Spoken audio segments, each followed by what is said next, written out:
of faith. This is the way. Truth is, I am Iron Man. Tells me when you'll feel Memphis.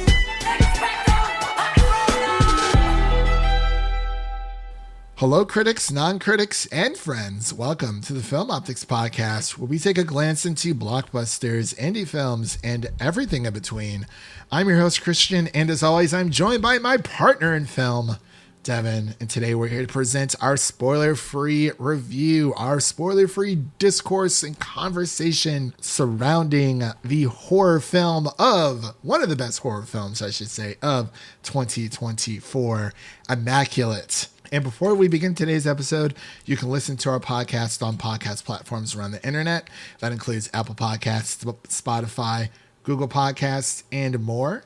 And if you are a new or seasonal listener to the show, we would love to hear from you guys. Follow us on Instagram, Twitter, and Threads over at Film Optix. That is Optix with an X. Or you can email us at filmoptix@gmail.com for any movie-related questions. Devin, this is our second recording of today as of March 24th, 2024. Got any fun plans for this glorious Sunday?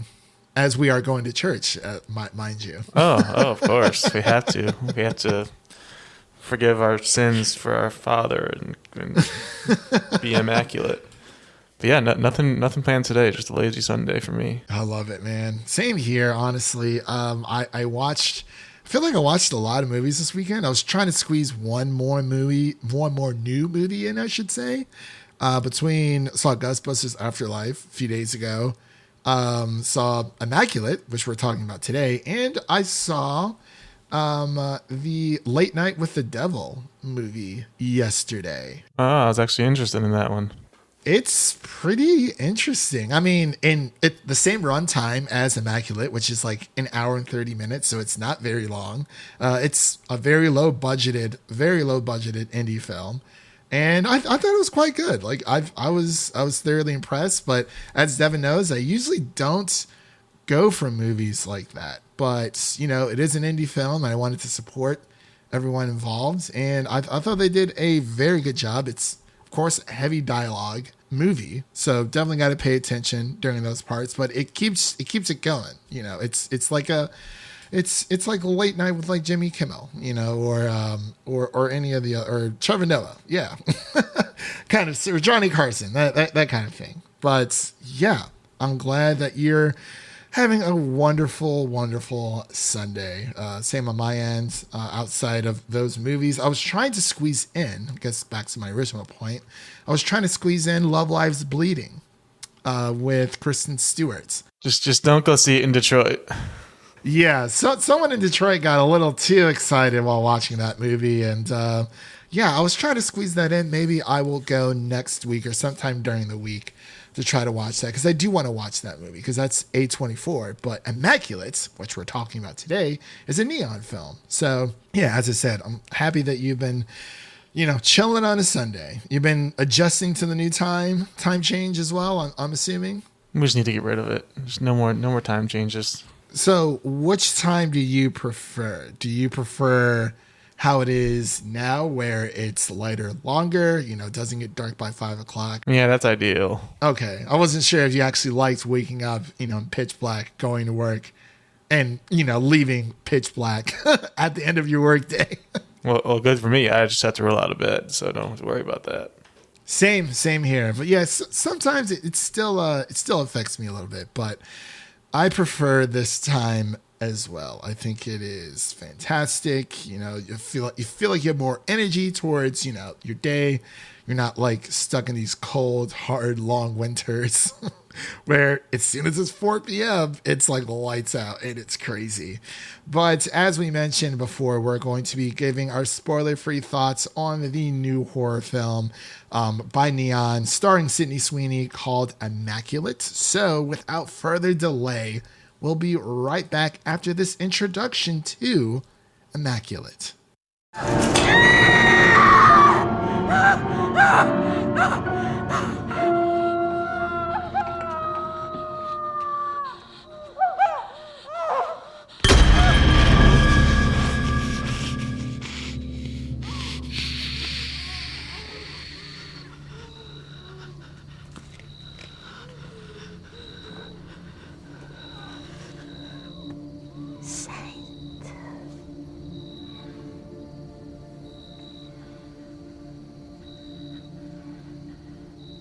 help me. We have to leave.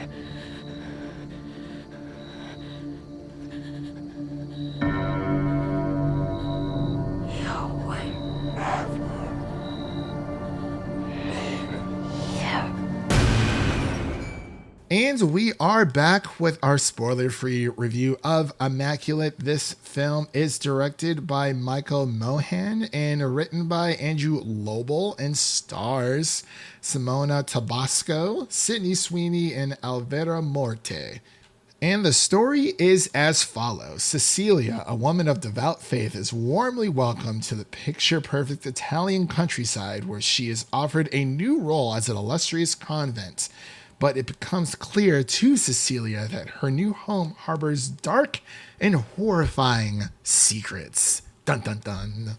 And they are horrifying. They're pretty friggin' horrifying. But I'm going to pass it over to Devin, the horror man himself, to give his thoughts on Immaculate.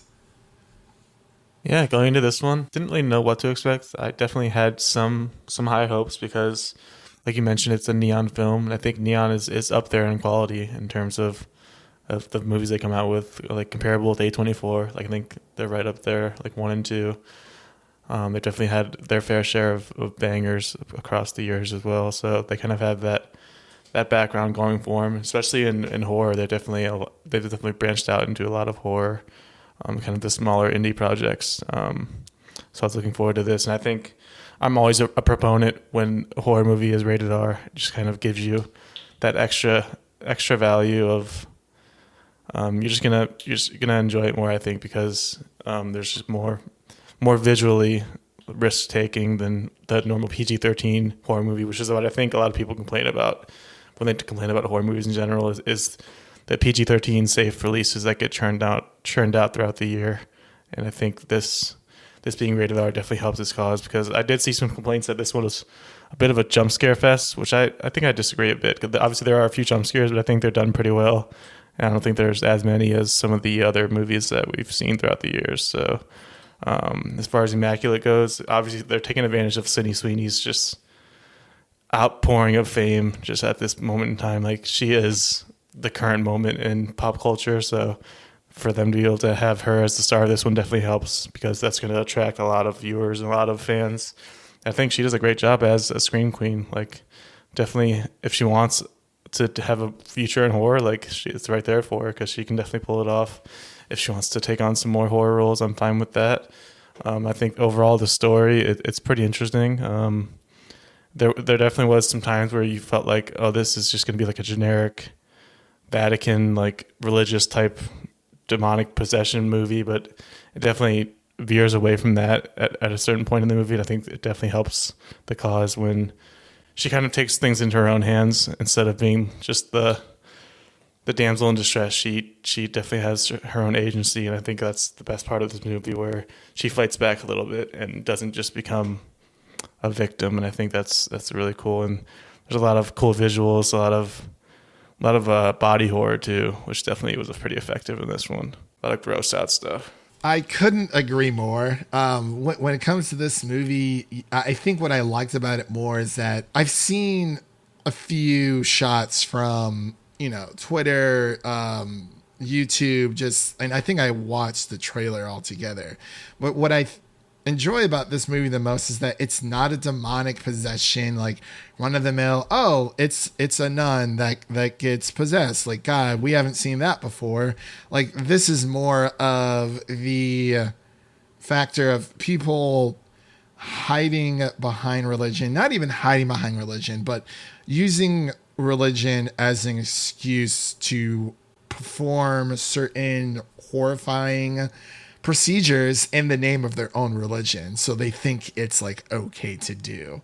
And we've kind of seen that with other films, even with like Dune Part 2, when it comes to like the Lisan Al-Ayyib, that whole prophet thing where it's like, yeah, people will do horrifying things in the name of like a higher power type of situation. They're not able to identify the horrors that they're actually putting certain people into certain situations. But when it comes to this movie, much like you, I didn't know much about it. I didn't know what to expect.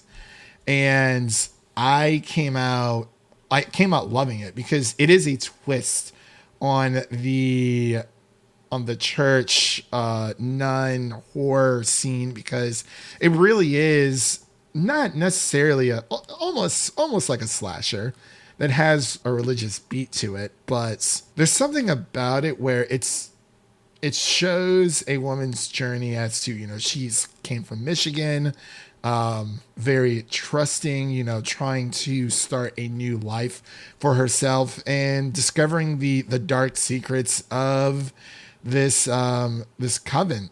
And it kept me on my toes. Like when you were talking about the jump scare thing, and I think I sent you that review altogether where someone had said that it was just like a jump scare fest. I don't necessarily agree with that either, because jump scares work. And what we've learned from even Mike Flanagan's work for the Midnight Club, where it's like, oh, jump scares aren't necessarily scaring. They're startling. So yeah, we were startled.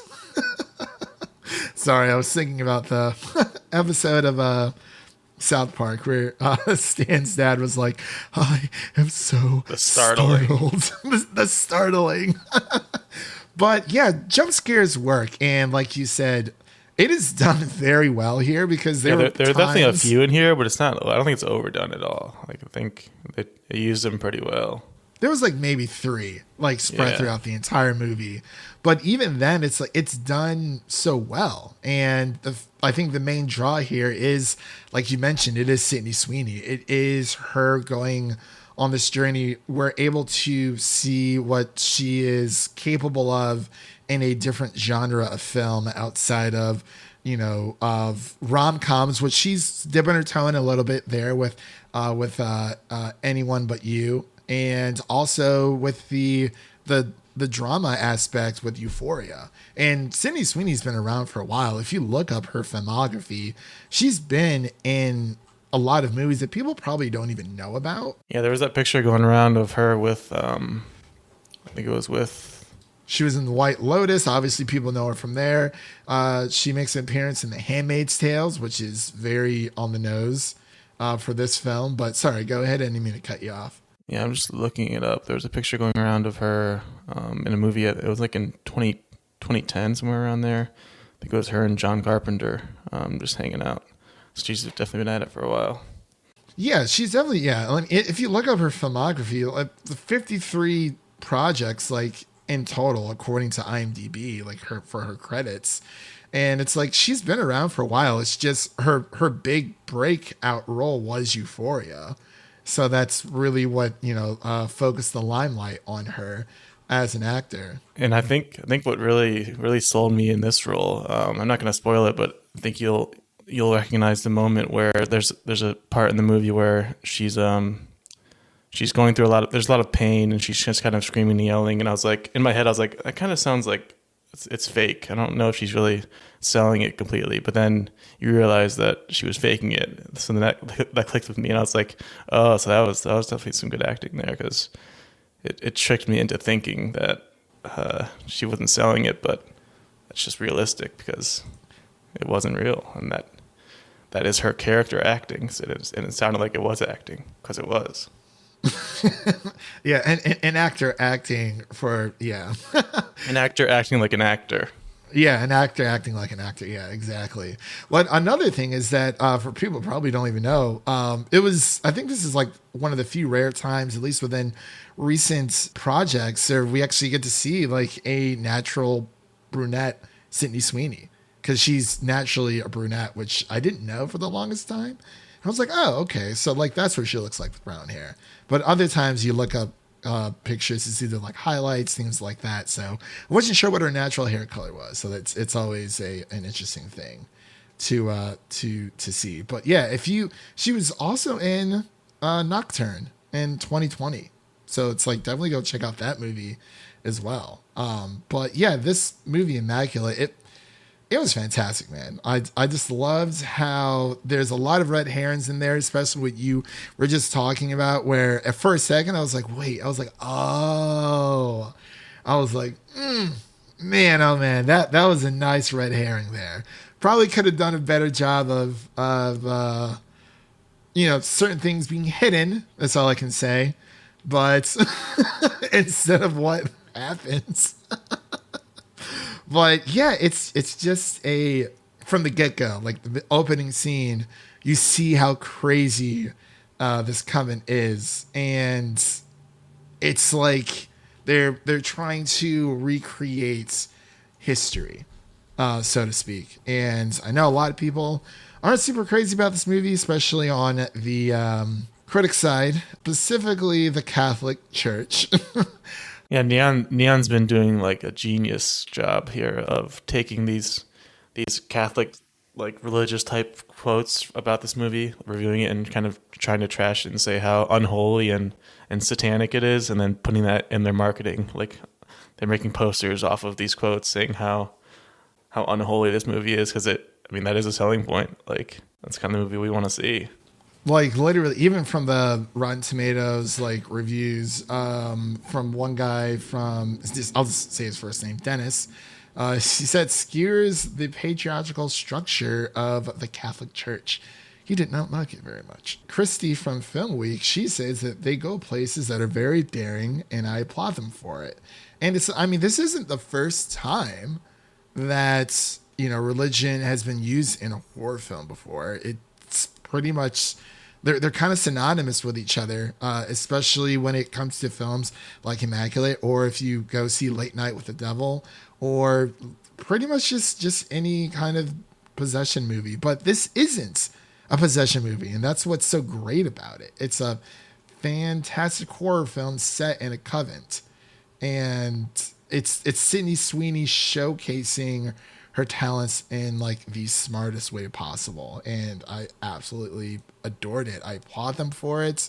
I want to go see it again. Like I would go see it with friends, 1000%. And it's just one of those movies where it's like, man, like horror is back.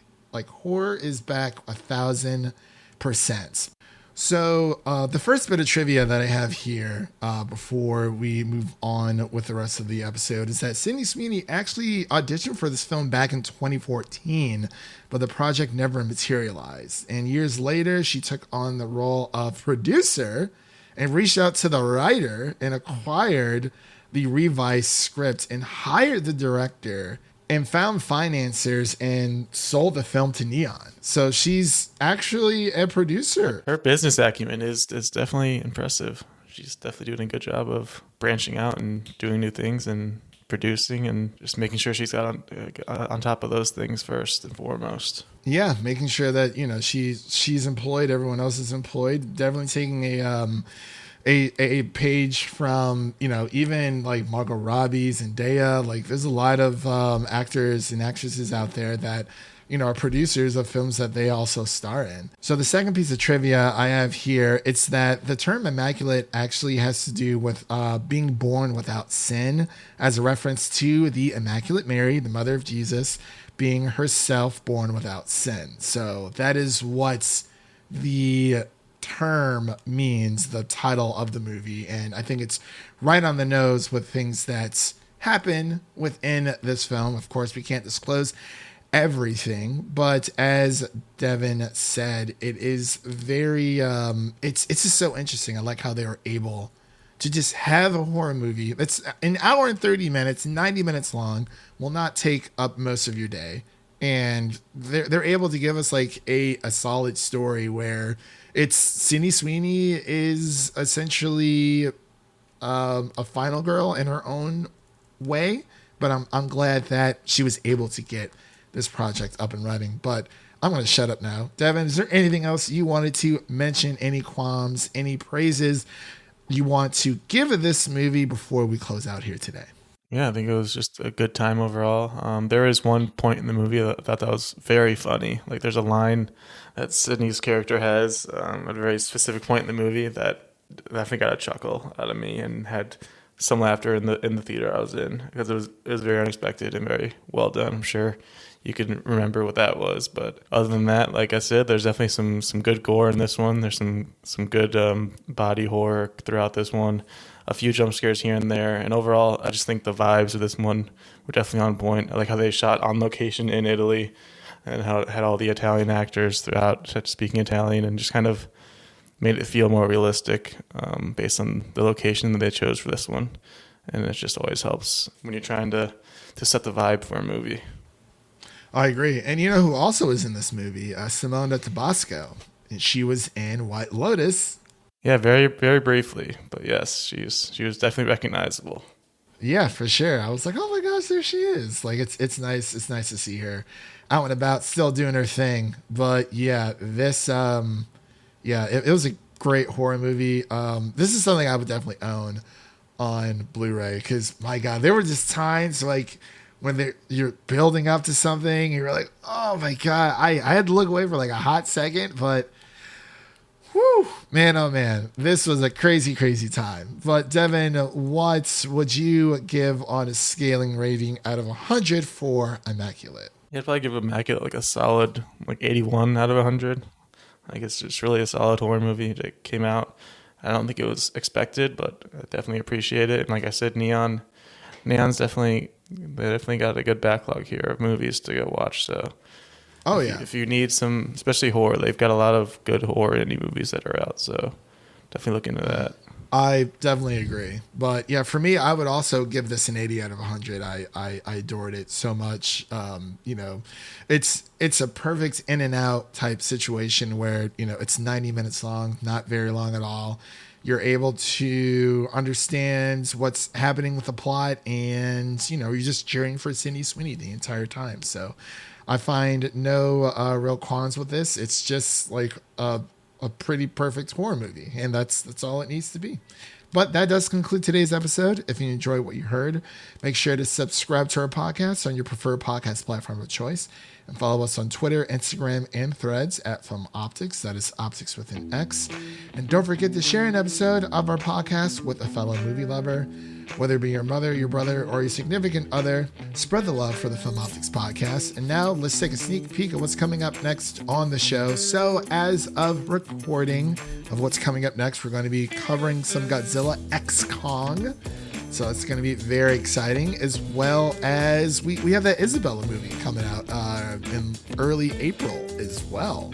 But you can also check out for further episodes we're going to be covering. Of course, we're going to be covering X-Men 97 once that show finishes its series finale, as well as Shogun, and as well as for new releases that are out right now.